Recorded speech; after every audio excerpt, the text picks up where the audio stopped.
Welcome back, fans, to another edition of the ECHL Insider. I'm your host, Garrett Hunter. Glad that you could join us for another episode. And before we get you some updates from last week, some big news in the ECHL to tell you about out of Greensboro, North Carolina. Well, as you can see behind me, the Greensboro expansion franchise has announced a name and logo. They will be the Greensboro Gargoyles.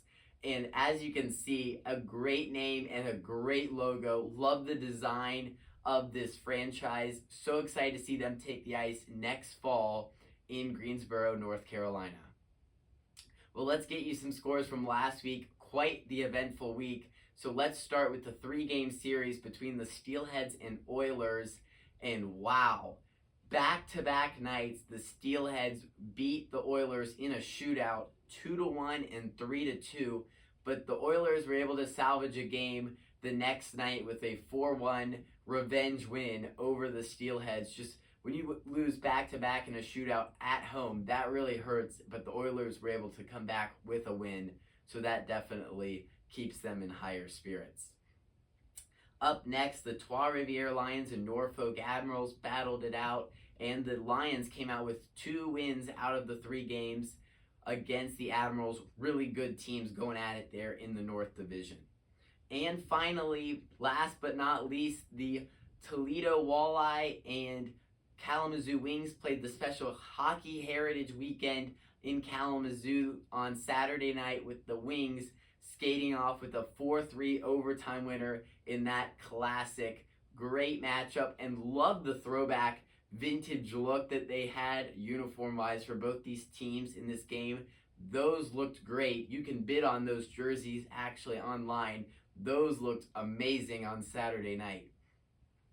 Well, let's get you now to the top 5 games of the week.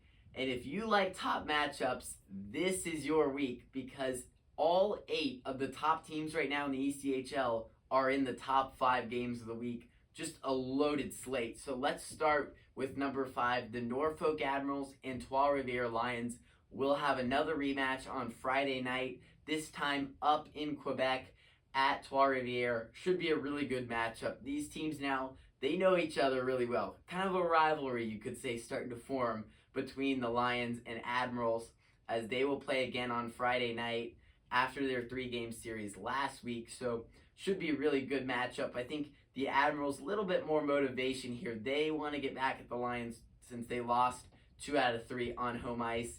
Now you get to go into their place and try to beat them. So a lot of motivation for the Admirals on Friday night. And at number 4, the Fort Wayne Komets make the big trip out to Tahoe to take on the Night Monsters, currently the number 1 team in the Mountain Division. So a big test for the Fort Wayne Komets. They got to go across the time zones to play the Night Monsters in Pacific time. So it should be a really good matchup, really good test for Fort Wayne.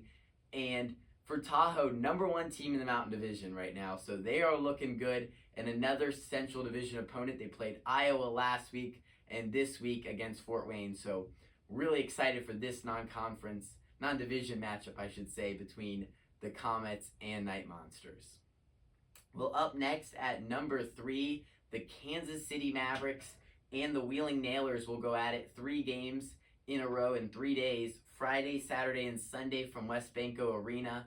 Kansas City still looking good, right? They are number 2 in the Mountain Division, but they will have their hands full with the number 1 team in the North Division, Wheeling Nailers. Wheeling has been one of the most impressive teams all season long. They have carried the mail, so to speak, in the North Division. Their first season in the North Division, and you couldn't tell. They have just rolled right along. Great season for the Nailers, but a big test at home with 3 games in 3 days against a non-conference team in the Kansas City Mavericks. And up next at number 2, I told you there was going to be a lot of top matchups. This no different, with the number 1 and number 2 team going at it in the Central Division. Number 1 Toledo, number 2 Iowa will go at it Saturday and Sunday in the Huntington Center in downtown Toledo.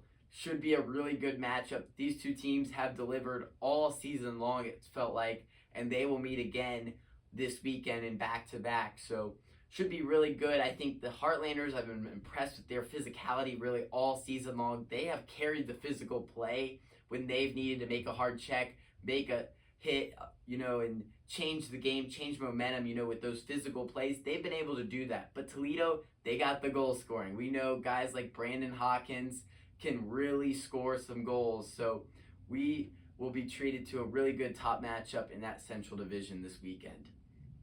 And finally, who else? The top team in the league, right? The Florida Everblades taking on number 2 in the South Division, the South Carolina Stingrays, Friday night in North Charleston.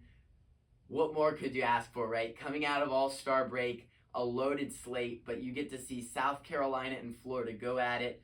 The 2 top teams in the South Division right now, 2 teams that have their eye on a deep playoff run. And for Florida, there's no hiding from it. They're going for a 4-peat, right? So they are just full steam ahead right now. They want to win the South, win the Eastern Conference, and then go win a Kelly Cup. So they have impressed me all season long, really just the last 4 years, really, for the Everblades. But they will have a test in this South Carolina team, a really gutsy team in South Carolina with good goaltending. Goaltender of the week, actually, in Seth Isley for the Stingrays. So should be a really good matchup between these 2 top teams in the South Division.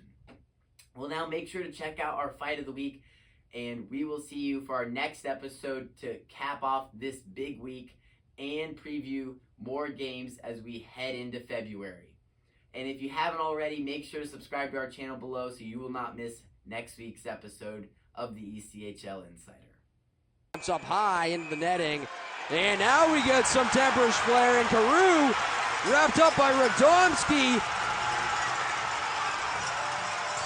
Radomski's helmet came off, and LaFontaine at the other end of the ice, standing out at the Mavericks' blue line.